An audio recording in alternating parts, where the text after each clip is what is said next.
श्री सद्गुरु महाराज की जय। श्री सद्गुरु महाराज की जय। बंदो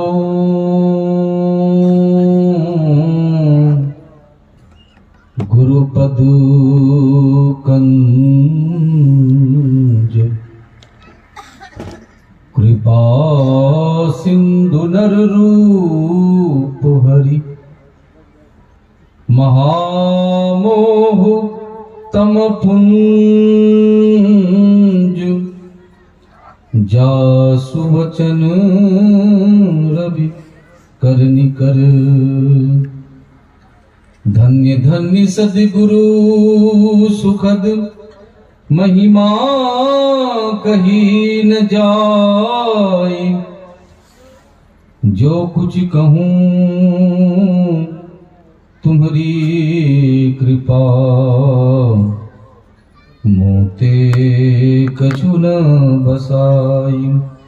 जो कुछ कहूँ तुम्हारी कृपा मोते कछु न बसाई।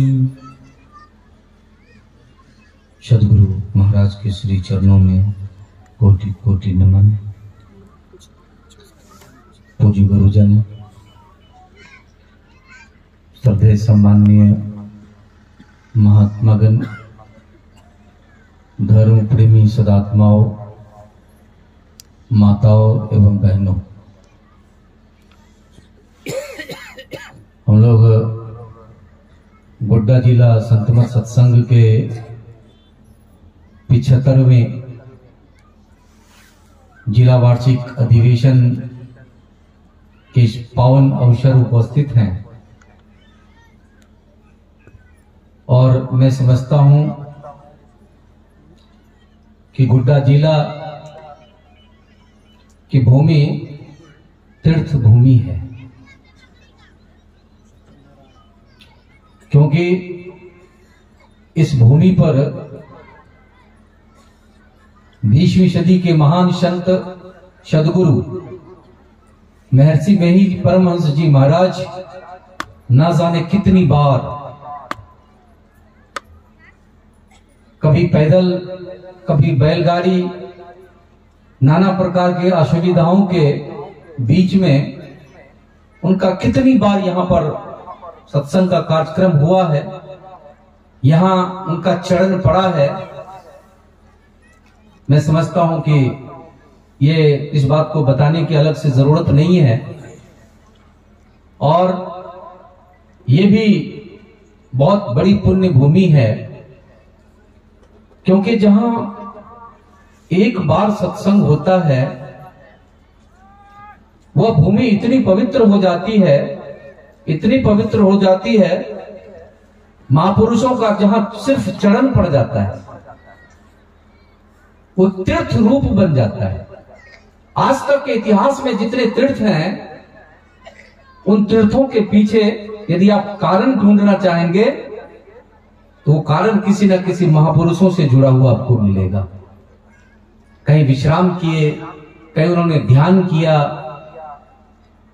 मतलब थोड़ी देर के लिए भी यदि कहीं पर पदार्पण हुआ। मैंने देखा सिख धर्म में ये 10 गुरु जहां भी गए, अभी भी एक जगह का पता चला कि वहां पर पहुंचे थे, बहुत बड़े गुरुद्वारा का निर्माण किया गया।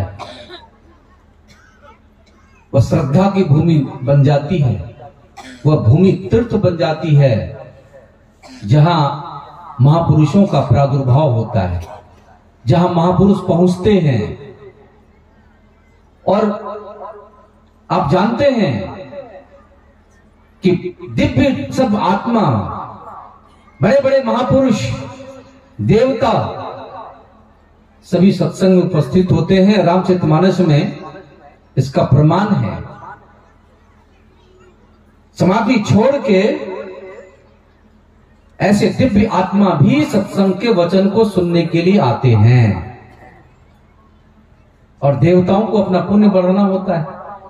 इसलिए देवता भी पुण्य बढ़ाने के लिए सत्संग की सेवा में नाना प्रकार से उपस्थित होते हैं, बहुत तरह से सेवा करते हैं, हमें पता नहीं चलता है, लेकिन देवताओं की सेवा मिलती है।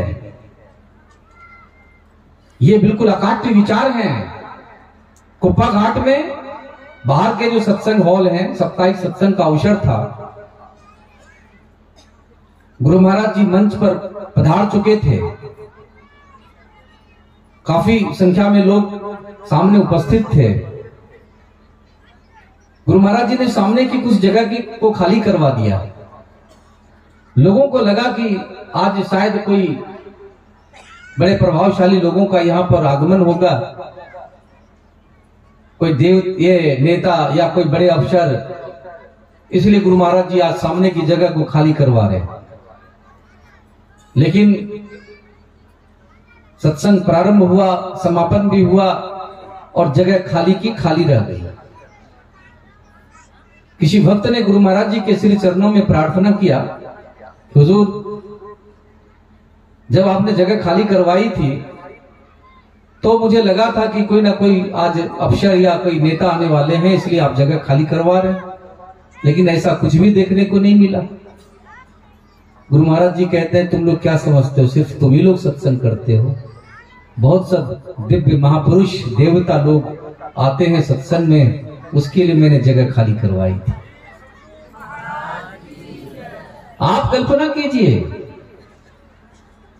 किसी एक महापुरुष के आगमन से वो जगह तीर्थ बन जाती है, और इतने सारे दिव्य महापुरुष जहां सूक्ष्म रूप से विराजमान होते हैं, उनके शरीर से जो नैसर्गिक आभा निकलती है, जो ये वातावरण सतोगुणी वातावरण हो जाता है।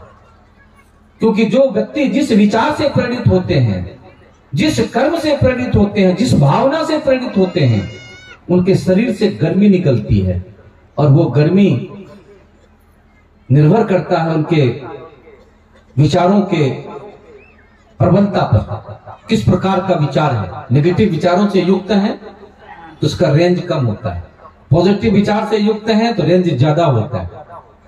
हम लोग कानपुर गए थे, स्वामी सत्यार्थी जी महाराज की तबीयत खराब थी, इसी सिलसिले में हम लोग वहां गए थे। तो जिस नेचुरल चिकित्सालय में हम लोग गए थे, वहां रेकी की भी विद्या सिखाई जा रही थी। हम लोगों से कहा गया कि आप लोग भी जब आए हैं संयोग से, तो आप लोग भी रेकी की विद्या में जाने, ये भी हमारे ऋषि मुनियों की विद्या है।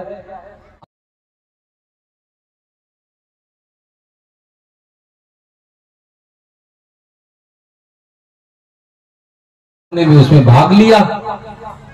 सबसे अंत में जब सब कोर्स पूरा हो गया, तो एक बड़ा सा हॉल था, उस हॉल में ये दिखाने के लिए एक यंत्र लाया, और एक एक करके जितने लोग थे, एक एक करके उनका जो रेंज है, कहां तक ये नैसर्गिक आभा का रेंज जाता है, उसको दिखाना शुरू किया। और आश्चर्य की बात थी कि उसमें जितने लोग थे, किन्हीं का 5 फीट, किन्हीं का 10 फीट, और स्वामी सत्यार्थी जी महाराज का दीवार से भी पार जा रहा था। मैं था, मेरा उनसे कम था, लेकिन उनका दीवार से पार जा रहा था। कहा ये देखिए। और ऐसा नहीं कि मतलब कोई पर्टिकुलर कोई व्यक्ति होता था जो उस यंत्र को पकड़ता था, कोई भी पकड़ सकता था, और यंत्र इस तरह से हिलना शुरू कर देता था। हमारे शरीर से जो, और भगवान बुद्ध का यही नैसर्गिक अभाव 3 मील तक जाता था, काकभूषुंड जी का बहुत दूर तक जाता था। उस आभा क्षेत्र में आप जैसे कुप्पा घाट पहुंचते हैं, उस आभा क्षेत्र में जाते ही जो आपको एहसास होता है, जो आपको पता चलता है, आप लोग इसका अनुभव कर चुके होंगे, वो सत्वगुण का प्रभाव है। और आज हम लोग इस सत्संग में बैठे हैं, किस गुण को धारण करने के लिए, कौन सा गुण धारण करना चाहते हैं? तमोगुण ने तो आपको सदियों से भटकाया है, तमोगुण ने तो आपके जीवन में नाना प्रकार की दुर्गतियां पैदा किया है, पता नहीं कहां कहां किन किन शरीरों में पहुंचाया है सत्वगुण के अभाव में। और ये सत्वगुण कैसे धारण कर सकते हैं, उसका माध्यम क्या है, उपाय क्या है? इसके कई उपाय होते हैं। तत्कालिक उपाय तो महापुरुषों के वचन को सुनिए, ध्यान पूर्वक सुनिए, एकाग्रचित होकर सुनिए। और मैं समझता हूं कि आपके जीवन का जो ये बदलाव है, कहां से आप लोग पधारे हैं यहां पर, आपके जीवन का जो बदलाव है इस बात का प्रमाण है कि आप 24 घंटे में से 22 घंटे तक संसार के शब्द को सुनते हैं और कभी कभार 2 घंटे के लिए महापुरुष के शब्द सुनने को मिल जाते हैं। ये महापुरुष के शब्द आपके ऊपर कितना ज्यादा प्रभावशाली हुआ, क्योंकि सतोगुण सबसे स्ट्रॉन्ग गुण है, सबसे मजबूत गुण है, जो सब गुण पर हावी होता है। और देखिए इस बात का प्रमाण है, सतोगुण से हमारी बुद्धि में सबलता आती है। इंद्रियों का नाथ मन है, मन का नाथ बुद्धि है और बुद्धि का नाथ आत्मा है। इंद्रियों का नाथ मन, ये इस कार्यक्रम को बखूबी निभा रहा है। मन इंद्रियों को संचालित करता है, संसार के विषयों की तरफ ले जाता है। मन इस काम को कर रहा है और इससे मन को क्या प्राप्त होता है? मन को शक्ति मिलती है, मनोबल बढ़ रहा है। इसलिए आपका मन इतना बलवान हो चुका है कि कहा जाता है कि जैसे एक मन में पहले 40 शेर होता था और उस शेर को छोड़ दीजिए, अब आपके पास जो मन है, इस मन की इतनी ताकत है, 40 शेर के साथ एक साथ लड़ने में जितनी सामर्थ्य चाहिए, जितनी क्षमता चाहिए, इतनी क्षमता आपको पैदा करनी पड़ेगी। ये वीरता का काम है, बहादुरी का काम है। लोगों का जीवन विकार मुक्त हो जाए, अच्छाई के तरफ चल पड़े, 2-4 अच्छे शब्द को भी सुन ले, ये जीवन की बहुत बड़ी उपलब्धि है। क्योंकि महापुरुष का ये शब्द, 2-4 शब्द भी यदि आपके भीतर प्रतिष्ठित हो गया, तो जब तक उस उद्धार के मुकाम तक नहीं पहुंचा देता है, तब तक बीच में नहीं छोड़ेगा। ये मेरा विश्वास है। आप देखिए किस तरह से आप बदलते जा रहे हैं। यहां पर जब सत्संग के वचनों को सुना, क्या हुआ? बौद्धिक क्षमता बढ़ी। बौद्धिक क्षमता मतलब विवेक। और देखिए अब क्या हुआ, जो मन पर नियंत्रित नहीं कर पा रही थी हमारी बुद्धि, अब ये बुद्धि देखिए तुरंत मन पर ब्रेक मारा। शराब पीते हो, कल से नहीं पीना। मांस खाते हो, कल से नहीं खाना। बीड़ी तंबाकू लेते हो, कल से नहीं लेना। झूठ बोलते हो, कल से झूठ भी कम करना। जब बौद्धिक क्षमता हमारी बढ़ी, बुद्धि में सबलता आई, तो आप देखिए आपका जीवन बदल गया। और ये जीवन इसी तरह से ये बदलते बदलते जब सतोगुण इसी तरह से समाहित होता चला जाएगा, एक समय ऐसा आएगा कि ओतप्रोत हो जाएंगे। लेकिन सिर्फ इसी माध्यम से नहीं, इसमें तो ये होता है कि थोड़ी देर के लिए सतोगुण आपके भीतर प्रतिष्ठित होता है, बिना मनन किए ये सतोगुण बाहर निकल जाता है। लेकिन जब इस पर मनन करते हैं, थोड़ा टिकाऊ होता है। इससे ही काम नहीं चलेगा आपका। आपको धर्म कथा बाहर सत्संगा, अंतर सत्संग ध्यान भंगा। अब इस सतोगुण को मजबूती से अपने भीतर प्रतिष्ठित करने के लिए आपको अंदर का सत्संग करना पड़ेगा। और इसके लिए ये सत्संग आपको गुरु से मिलाता है। इस सत्संग में लाभ बहुत है, तुरंत मिलावे गुरु से। और ऐसा लाभ कि संसार में रहते हुए आप बेहतर तरीके से कैसे जी सकते हैं, कैसे समृद्धि के साथ जी सकते हैं, कैसे सम्मान के साथ जी सकते हैं, ये भी सत्संग देता है। आपके जीवन में जितनी समृद्धियां आती हैं, जितने सम्मान आते हैं, आपके जीवन में सुख के जितने कारण हैं, ये सब कारण सत्संग के प्रभाव से होता है। इसलिए भगवान बुद्ध ने कहा, हमारी वर्तमान हालत हमारे विचारों का फल है, उसकी बुनियाद हमारे विचारों के ऊपर है। मनुष्य अच्छी कल्पना से कुछ सोचता है, विचारता है या करता है, उसके पीछे सुख ऐसे चलता है जैसे उसकी छाया जो कभी साथ नहीं छोड़ती है। और मनुष्य बुरे कल्पना से कुछ सोचता है, विचारता है या करता है, उसके पीछे दुख ऐसे चलता है जैसे बैल के पीछे बैलगाड़ी का पहिया जो स्वयं ही खींचने का काम करता है। तो वर्तमान हालत, इसलिए रामचरितमानस में मति की रति गति भूत भलाई, जब जही जतन जहां जही पाई, सो जानब सत्संग प्रभाव, लोको वेद न आन उपाऊ। दूसरा कोई उपाय नहीं है। और फिर क्या कहा गया है, यदि मनोयोग पूर्वक एकाग्रचित होके महापुरुषों के वचन को सुनते हैं, एकाग्रचित होके, तब क्या होता है, लाई चारी फल अछत तनु साधु समाज प्रिया। 4 फल की प्राप्ति होती है। सबसे पहला फल आपको चाहिए अर्थ। दूसरा फल, सिर्फ अर्थ मिल जाए और धर्म ना मिले, आपके जीवन में धर्म ना आवे तो ये अर्थ, ये संपत्ति आपके जीवन में अनर्थ पैदा करता है, आपके जीवन में तबाही पैदा करता है, क्योंकि इस संपत्ति से आप दौलत प्राप्त करते हैं। दौलत का मतलब दो गंदी आदतें, दो गंदी आदतें, शराब, वेश्यावृत्ति की, ये दो गंदी आदतें हमारे जीवन में आती हैं। और ये दो गंदी आदतें क्या करता है, मनुष्य के जीवन का सब कुछ तहस नहस कर देता है, सब कुछ खत्म कर देता है।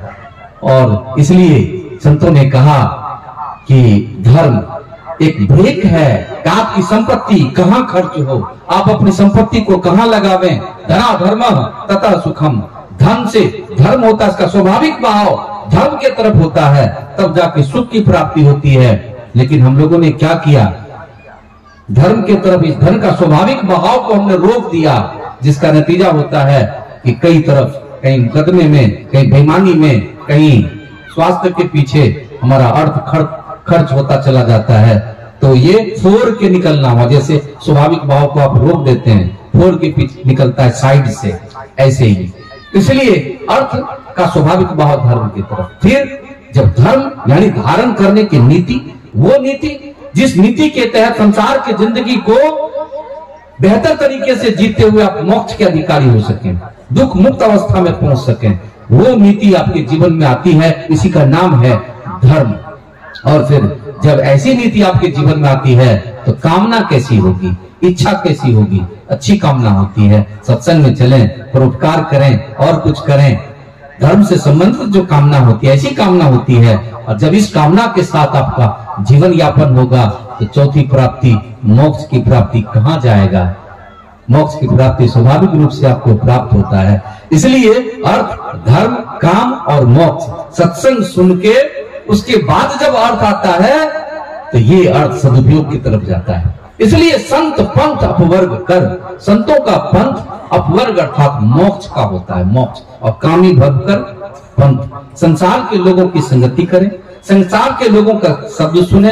आपके भीतर इस प्रकार से जिस प्रकार के शब्द की अधिकता हो जाएगी आपके मेमोरी में, आप उसी प्रकार के विचारों से प्रेरित हो जाते हैं। और फिर इसी आधार पर, जैसा कि आपने भगवान बुद्ध के वचन को सुना कि आपका विचार ही आपकी संपदा है, तो यदि उत्तम विचार नहीं आ सके, उत्तम गुण नहीं आ सके, तो जीवन सदियों से आप देखिए किन किन शरीरों में जाता रहा है, किन किन दुर्गतियों में हम गए हैं, क्योंकि सत्संग जीवन में नहीं आया, उत्तम गुण को हमने धारण नहीं किया। और हमारे मन में ज्यादातर तमोगुण है, इसलिए संतों ने कहा कि मन के तमोगुण को दूर करने के लिए मन की सफाई करनी पड़ेगी।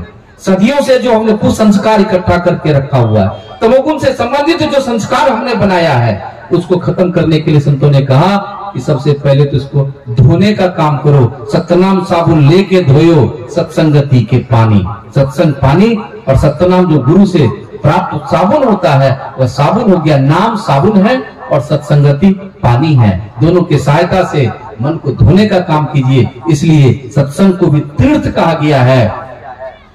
बाहर के तीर्थ में तो शरीर स्नान करके पवित्र होता है, लेकिन यहाँ के इस तीर्थ में मनोयोग पूर्वक सुनने का अर्थ है कि आप स्नान कर रहे हैं और इस स्नान का बहुत बड़ा फल, जो फल अभी आप देख रहे हैं, यहाँ तक जो जितने लोगों की उपस्थिति हुई है, इसी फल से प्रेरित होकर ये सब चीजें मिली हैं। तो कहने का मतलब ये है कि एक तीर्थ है, चलता फिरता हुआ तीर्थ है, और जिसे ये तीर्थ मिला उसे अंतर का तीर्थ भी मिल जाएगा, भीतर का तीर्थ भी मिलेगा गुरु की कृपा से। और इस तरह से क्या होगा, उसका जो गति है, उसकी जो गति है, सतोगुण सबसे ऊपर की गति है, ऊपर की तरफ ले जाता है, सत्य की तरफ ले जाता है। और सत्य की तरफ चलते चलते आप सारे असत्य की सीमा को जब पार कर जाता है, सत्य असत्य की सीमा से मतलब है कि चार जो जड़ मंडल हैं ये असत्य हैं, तो असत्य की सीमा से आप बाहर निकल के अब सत्य के क्षेत्र में आप प्रवेश करते हैं। तो इस तरह से संतों ने कहा कि फिर आप उस सत्य में एक हो जाते हैं, आपको मोक्ष की प्राप्ति होती है। इसलिए कहा गया है कि आपको सत्संग मनोयोग पूर्वक सुनना है, समझना है और अपने जीवन में इसको जगह देना है, तब जाके सत्संग का विशेष फल हमारे जीवन में आता है, हम मोक्ष गामी होते हैं। इसलिए संत लोग कहते हैं कि सत्संगति मुद मंगल मूला, सत्संगति जो है कहते सत्संगति से सब तरह के फल की प्राप्ति होती है। इसलिए संत लोग कहते हैं कि हमारे जीवन में जितने प्रकार के दायित्व हैं उसका निर्वहन करते हुए एक ये दायित्व जो आत्मोद्धार की तरफ चलने वाला ये दायित्व है, इस दायित्व के साथ भी हम लोग जीवन यापन करें। बोलिए प्रेम से श्री सद्गुरु महाराज की जय। बोलिए श्री सद्गुरु महाराज की।